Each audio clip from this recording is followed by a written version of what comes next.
Monching Gutierrez dumalo sa premiere night ng Pinoy zombie movie na Lisik Origin Point.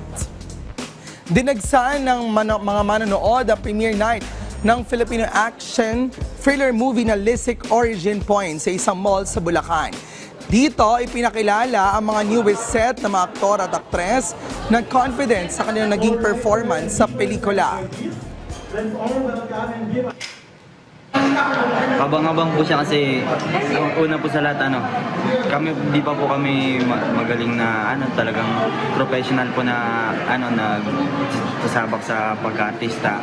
Kumbaga sa beginner pa lang po kami. Tsaka ginawa po namin yung best namin para mapaganda po yung palabas na ito.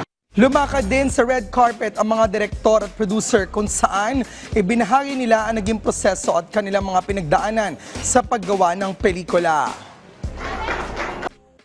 Talagang it-stretch our creativity, endurance, mental strength, spiritual, and passion. We were able to work around the limitations and make those limitations our strengths.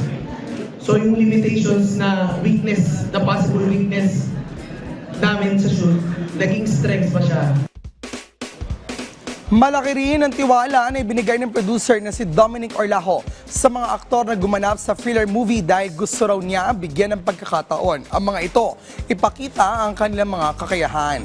Ang pelikula ay pinagbibidahan ni Nika de Guzman, Grace Rosas Tayo, Jeremiah Aliera, Reverse Quiliaro kasamang veterano aktor na si Ramon Gutierrez o mas kilala bilang Monching. Ang Lisik Origin Point ay mapapanood na rin sa cinemas nationwide.